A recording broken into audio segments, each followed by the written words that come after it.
Bye करना चाहते हैं तो LIC से बाय कर सकते हैं। आइए सबसे पहले जान लेते हैं कि इस प्लान की खास बात क्या है। सबसे पहली खास बात इस प्लान की ये है कि इसमें आपको होल लाइफ इंश्योरेंस कवर मिलता है, यानी कि आपकी पूरी जिंदगी इसमें आपका इंश्योरेंस कवर रहेगा।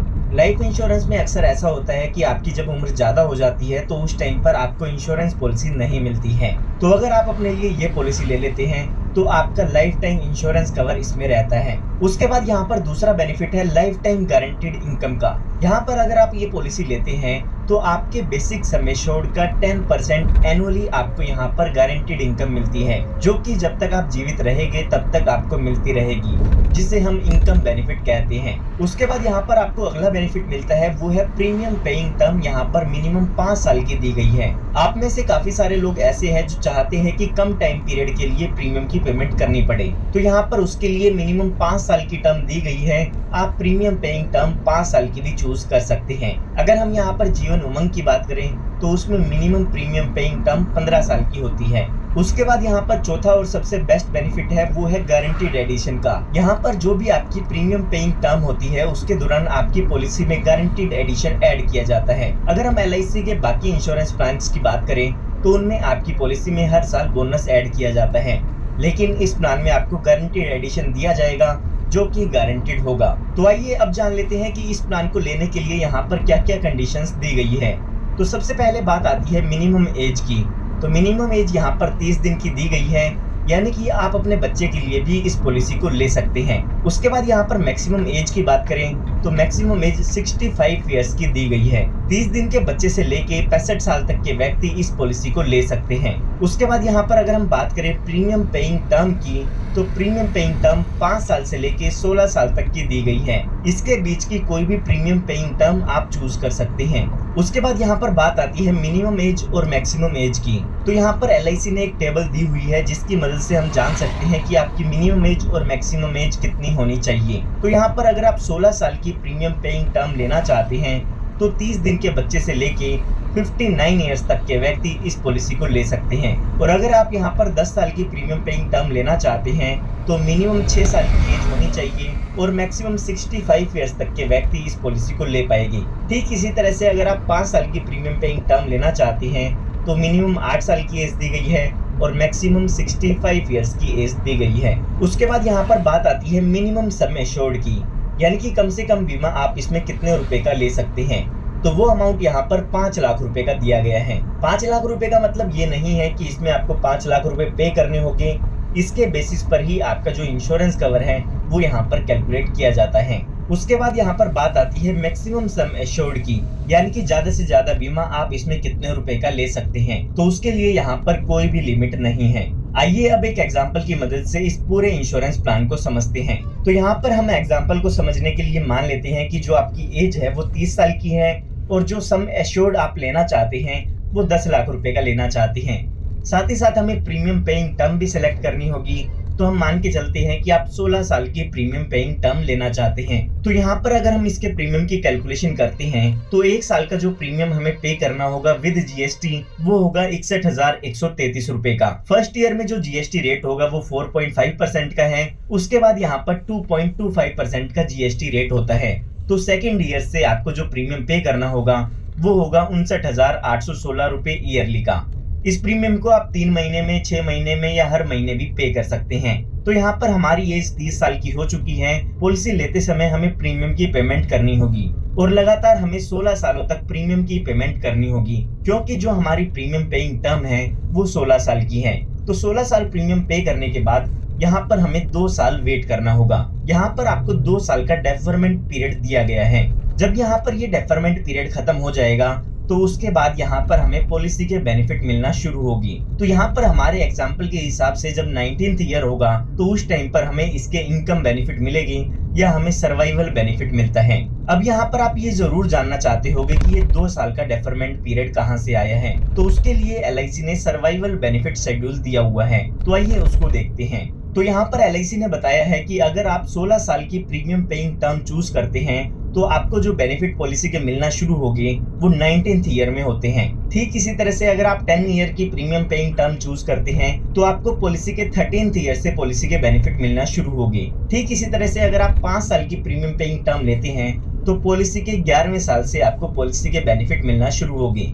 तो ये जो सर्वाइवल बेनिफिट शेड्यूल है वो टेबल आप स्क्रीन पर भी देख सकते हैं। तो यहाँ पर हमने अपने एग्जाम्पल में 16 साल की टर्म चूज की है, तो इसीलिए हमारा 2 साल का डेफरमेंट पीरियड होगा और 19th पॉलिसी ईयर में हमें इस पॉलिसी के बेनिफिट मिलते हैं। तो आइए अब जानते हैं कि यहाँ पर हमें क्या क्या बेनिफिट मिलते हैं। तो पॉलिसी को लेते समय यहाँ पर आपको LIC की तरफ से 2 ऑप्शन दिए जाते हैं। यहाँ पर LIC पूछती है कि सर्वाइवल बेनिफिट के लिए आप ऑप्शन 1 लेना चाहते हैं या ऑप्शन 2 लेना चाहते हैं। तो यहाँ पर अगर हम ऑप्शन 1 को देखते हैं तो वो है रेगुलर इनकम बेनिफिट और ऑप्शन 2 है फ्लेक्सी इनकम बेनिफिट। अगर हम यहाँ पर ऑप्शन 1 की बात करें तो उसमें यहाँ पर बेसिक सम एश्योर्ड का 10% आपको ईयरली रिटर्न मिलती है, जो कि आपको आपकी डेथ तक मिलेगी, यानी कि आपको लाइफ टाइम मिलेगी। और अगर हम ऑप्शन 2 की बात करें तो उसमें भी आपके बेसिक सम एश्योर्ड का 10% अमाउंट आपको ईयरली मिलता है, लेकिन यहाँ पर आपको एक एडिशनल बेनिफिट भी दिया गया है कि यहाँ पर अगर आप इस बेनिफिट को नहीं लेना चाहते हैं तो आप नहीं भी ले सकते हैं। उसके लिए यहाँ पर आपको इंटरेस्ट भी दिया जाएगा,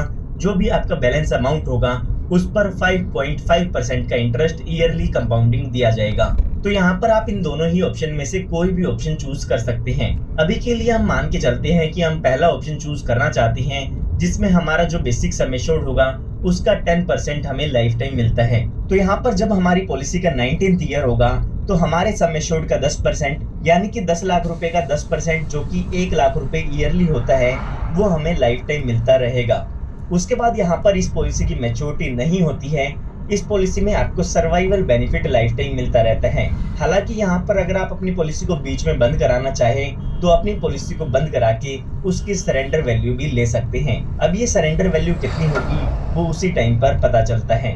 ये हमने बात तब की है जब पॉलिसी के दौरान कोई भी पॉलिसी होल्डर के साथ दुर्घटना नहीं होती है। आइए अब मान के चलते हैं कि अगर इस पॉलिसी होल्डर की डेथ हो जाती है तो उस केस में इनके नॉमिनी को क्या क्या बेनिफिट मिलते हैं। तो यहाँ पर जब भी पॉलिसी होल्डर की डेथ होती है तो उस टाइम पर सम एश्योर्ड ऑन डेथ दिया जाता है और साथ ही साथ गारंटीड एडिशन दिया जाता है। आइए एक बार जानते हैं कि ये गारंटीड एडिशन क्या है। तो गारंटीड एडिशन के बारे में मैंने आपको वीडियो की शुरुआत में ही बताया था कि LIC यहाँ पर आपकी पॉलिसी में कुछ गारंटीड अमाउंट ऐड करती है, जिसे हम गारंटीड एडिशन कहते हैं। LIC यहाँ पर कहती है कि आपने 1000 रुपए का सम एश्योर्ड लिया है तो 40 रुपए पर ईयर यहाँ पर गारंटीड एडिशन किया जाएगा। हम यहाँ पर एग्जाम्पल को समझने के लिए एक बार मान लेते हैं कि जब यहाँ पर हमारी पॉलिसी का 26th ईयर होता है तो उस टाइम पर यहाँ पर पॉलिसी होल्डर की डेथ हो जाती है। तो यहाँ पर हमारा जो सम एश्योर्ड है वो 10 लाख रुपए का है और साथ ही साथ यहाँ पर गारंटीड एडिशन भी मिलेगा। LIC यहाँ पर कहती है कि ये जो गारंटीड एडिशन होगा वो केवल और केवल आपकी प्रीमियम पेइंग टर्म के दौरान मिलेगा। तो हमारी जो प्रीमियम पेइंग टर्म है वो 16 साल की है। काफी लोग यहाँ पर सोचते हैं कि पॉलिसी होल्डर की डेथ 26th ईयर में हुई है तो 26 ईयर का गारंटीड एडिशन मिलेगा, लेकिन ऐसा नहीं है। तो यहाँ पर हमें 16 साल का गारंटीड एडिशन कैलकुलेट करना होगा। अगर हम यहाँ पर 1 साल का गारंटीड एडिशन देखते हैं 10 लाख रुपए के सम एश्योर्ड का, तो वो यहाँ पर 40,000 रुपए का हो जाता है और 16 साल का गारंटीड एडिशन करते हैं तो वो होगा 6,40,000 रुपए का। तो इसका मतलब ये है कि डेथ के केस में जो पॉलिसी होल्डर के नॉमिनी हैं उनको यहाँ पर लगभग 16,40,000 रुपए का अमाउंट मिल जाता है। यहाँ पर sum assured on death calculate करने के लिए भी LIC ने कैलकुलेशन बताई है। उन कैलकुलेशन में से ही जो भी ज्यादा अमाउंट आता है उसके अकॉर्डिंग ही यहाँ पर डेथ बेनिफिट दिए जाते हैं। यहाँ पर sum assured on death calculate करने के लिए आपको बेसिक सम एश्योर्ड देखना होगा और जो भी आपका सालाना प्रीमियम है उसका 7 टाइम्स करना होगा। इन दोनों ही अमाउंट में से जो भी ज्यादा अमाउंट आता है वही आपका सम एश्योर्ड ऑन डेथ कहलाता है। तो हमारे एग्जाम्पल के हिसाब से कैलकुलेशन करने के बाद जो सम एश्योर्ड ऑन डेथ होगा वो यहाँ पर 10 लाख रुपए का है। यहाँ पर मैं उम्मीद करता हूँ कि आपको ये एग्जाम्पल जरूर समझ में आया होगा। यहाँ पर आप अपनी पॉलिसी में एडिशनल बेनिफिट भी ऐड करा सकते हैं, जिसे हम राइडर्स कहते हैं। राइडर्स का आपको एक्स्ट्रा प्रीमियम पे करना होगा। एक्स्ट्रा प्रीमियम पे करके आप अपनी पॉलिसी में एक्स्ट्रा बेनिफिट भी ऐड करा सकते हैं। यहाँ पर आपको 4 बेनिफिट दिए गए हैं। सबसे पहले है accidental death and disability benefit rider, एक है एक्सीडेंटल बेनिफिट राइडर, तीसरा है यहाँ पर टर्म एश्योरेंस राइडर और चौथा है प्रीमियम वेवर बेनिफिट राइडर। तो यहाँ पर आप अपने बच्चे के लिए अगर पॉलिसी लेना चाहते हैं तो आपको जरूर प्रीमियम वेवर बेनिफिट अपनी पॉलिसी में ऐड कराना चाहिए। ठीक इसी तरह से अगर आप एक्सीडेंटल बेनिफिट लेना चाहें तो वो राइडर भी आप अपनी पॉलिसी में ऐड करा सकते हैं। उसके बाद यहाँ पर क्रिटिकल इलनेस राइडर अभी इस पॉलिसी में नहीं है। उसके बाद यहाँ पर बात आती है लोन की। तो यहाँ पर पॉलिसी शुरू होने के 1 साल बाद आप अपनी पॉलिसी पर लोन भी ले सकते हैं। जो भी लोन होता है उसका इंटरेस्ट आपको हर 6 महीने में पे करना होता है। जो भी LIC का इंटरेस्ट होगा वो यहाँ पर आपको पे करना होता है। उसके बाद यहाँ पर बात आती है सरेंडर की। तो अगर आप अपनी पॉलिसी को सरेंडर करना चाहते हैं तो 1 साल बाद आपको ये सुविधा मिल जाती है। आप अपनी पॉलिसी को बंद करा के उसकी जो भी सरेंडर वैल्यू होगी वो यहाँ पर ले सकते हैं। उसके बाद यहाँ पर आपको रिवाइवल का भी बेनिफिट मिलता है।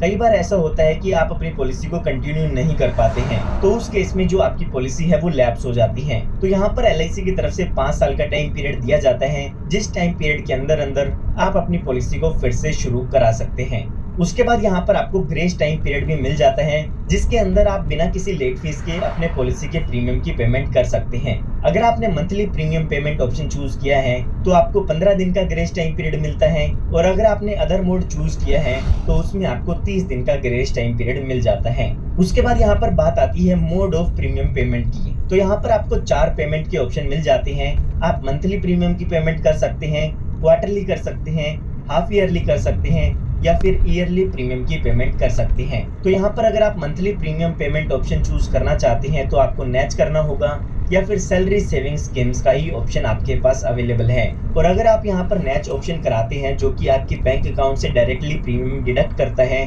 तो उस केस में आपको 3 महीने का एडवांस प्रीमियम पे करना होगा। उसके बाद यहाँ पर हम मैच्योरिटी की ऑलरेडी बात कर चुके हैं। यहाँ पर इस पॉलिसी में मैच्योरिटी बेनिफिट आपको नहीं मिलता है। हालांकि जब भी आप पॉलिसी को सरेंडर कराना चाहें तो पॉलिसी सरेंडर करा के उसकी जो भी सरेंडर वैल्यू है वो आप यहाँ पर ले सकते हैं। तो यहाँ पर मैं उम्मीद करता हूँ कि आपको LIC के प्लान जीवन उत्सव की कंप्लीट इन्फॉर्मेशन मिल गई होगी। अगर आप यहाँ पर ऑप्शन 2 के बारे में भी जानना चाहते हैं तो उसके लिए मैं ऑलरेडी वीडियो बना चुका हूँ। वीडियो का लिंक आपको डिस्क्रिप्शन में